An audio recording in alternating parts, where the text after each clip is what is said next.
Hi everyone, I'm Shirley Colley and welcome to Holistic Wellness TV. So I want to talk today about the supermoon in Pisces, the super full moon in Pisces, which is today, Monday, September 8th. And we might be feeling this energy throughout the rest of the week. So this could be great information to be aware of and to know as we move through the week. So I want to talk a little bit about the energy of Pisces. And Pisces is the final sign of the zodiac. The way I often experience Pisces is that Pisces really brings things to completion.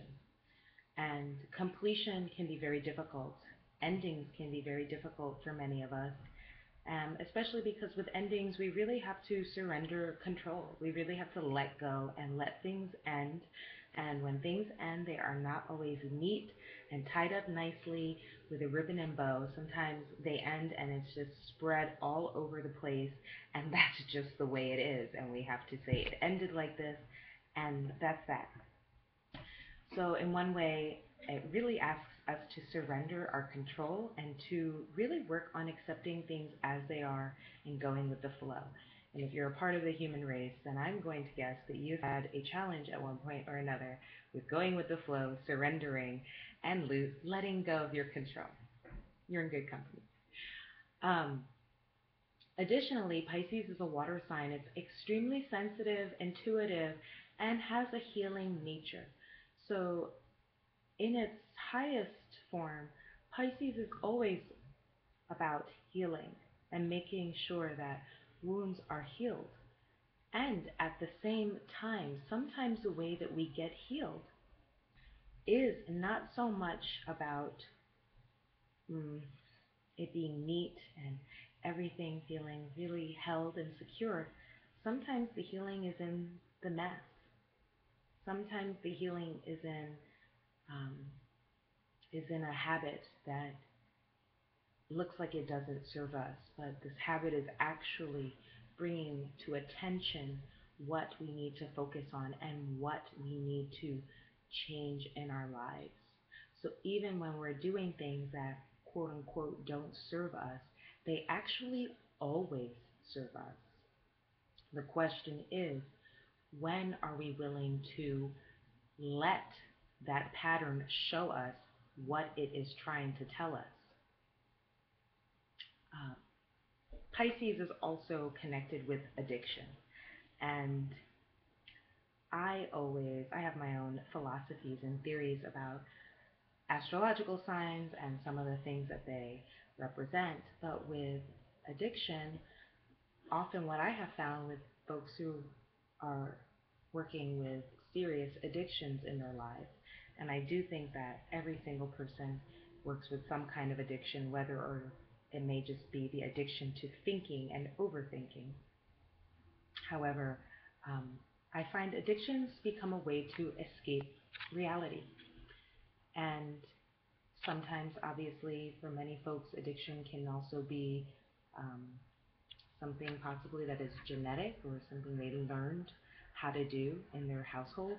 But oftentimes, this addiction has been passed on as a way to cope with society, cope with pain.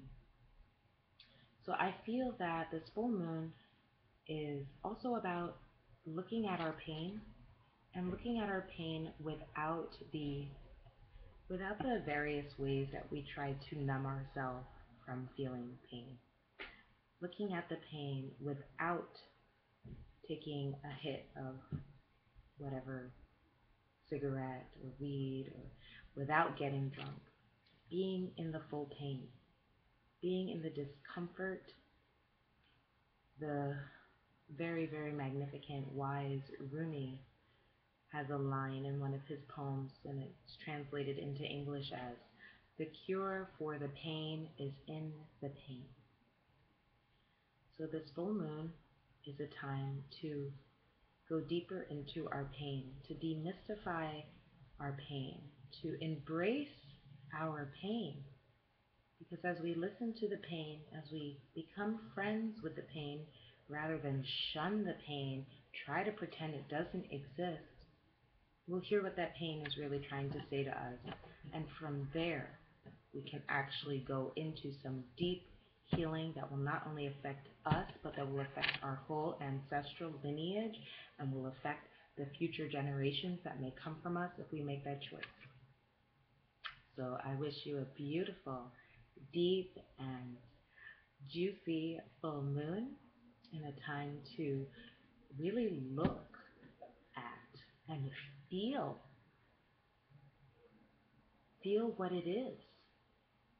Feel what it is that makes you grab for that extra plate of food, grab for that extra shot of tequila, grab for that rolled up weed, grab for that line of coke.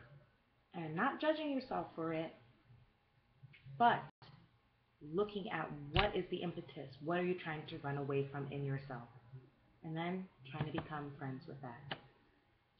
I wish you a beautiful, prosperous full moon, and I wish you a time of lots of conscious and subconscious healing, and healing for those around you, and may it come in a gentle way. If you have any questions, feel free to email me at solisticwellness@gmail.com, and I'm at www.solisticwellness.com. Wishing you a beautiful, blessed, blissful day. Namaste.